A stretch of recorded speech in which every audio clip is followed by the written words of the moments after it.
Saturday's botched bombing in Times Square happened just as a lot of big names were gathering in Washington for the annual White House Correspondents' Dinner.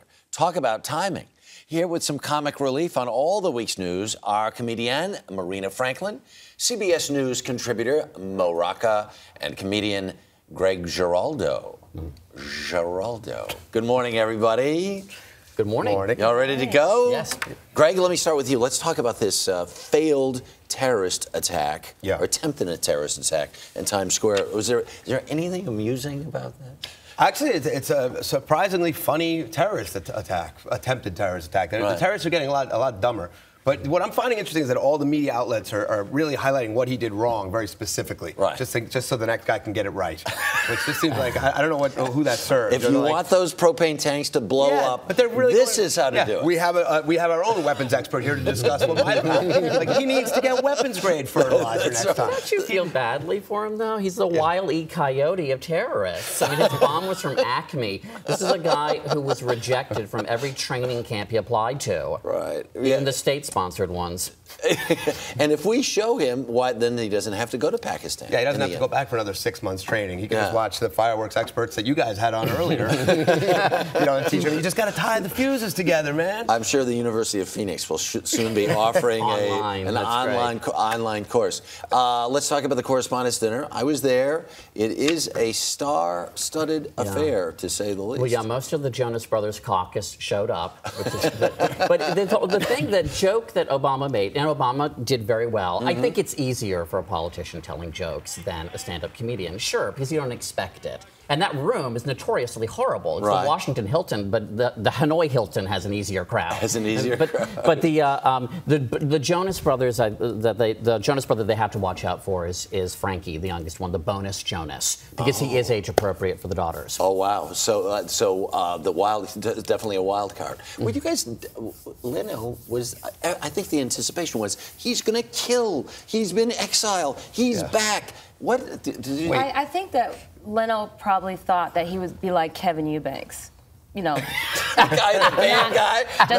Just another black guy just sitting there, enjoying the music and enjoying the laughs, but he actually had some jokes. Yeah. Am I the only person that wasn't surprised that Barack Obama or any politician would be funnier than Jay Leno?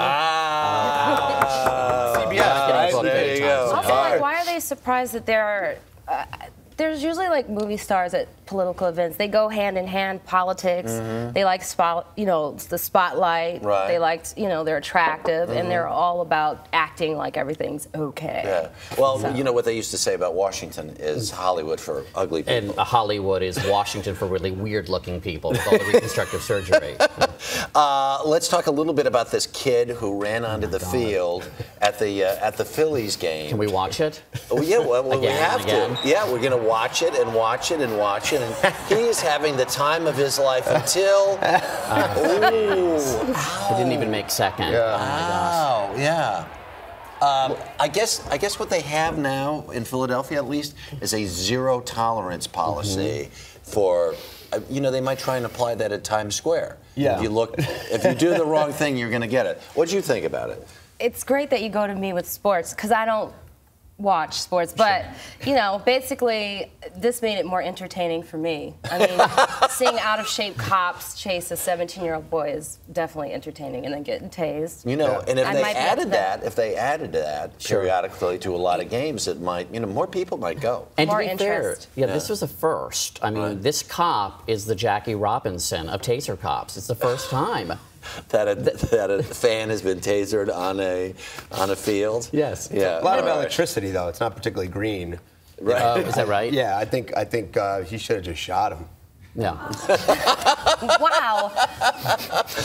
I mean, it's either acceptable to go on the field or it's not. If it's not, take it all the way. I love how the next day, they had a copycat guy try to do that, but in making his point, he forgot he had marijuana on him. It's like, that's not how you make your point. That's not how you make your point. Last but not least, Elizabeth Hasselbeck was talking about the sports announcer from ESPN, Andrews, who has been on Dancing with the Stars, and she said some unkind things about her costuming, and that came back to bite Elizabeth Hasselbeck in the tears.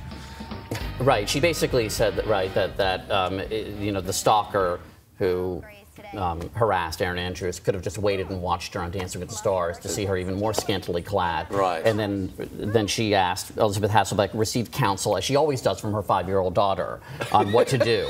So we know, you know, and I happen to agree with her 5-year-old daughter's opinion on cap and trade and Real Housewives of New Jersey. But on this one, but sometimes your child, you know, your kid does give you helpful advice. Like I once upset somebody at one of the roadside dinner. My son said to me, "You should call and apologize, Dad. You should call and apologize." Right. And that was pretty touching, you know, because my son's 18.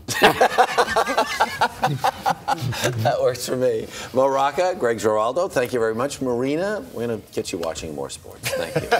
A lot happens early on The Early Show, weekday mornings on CBS.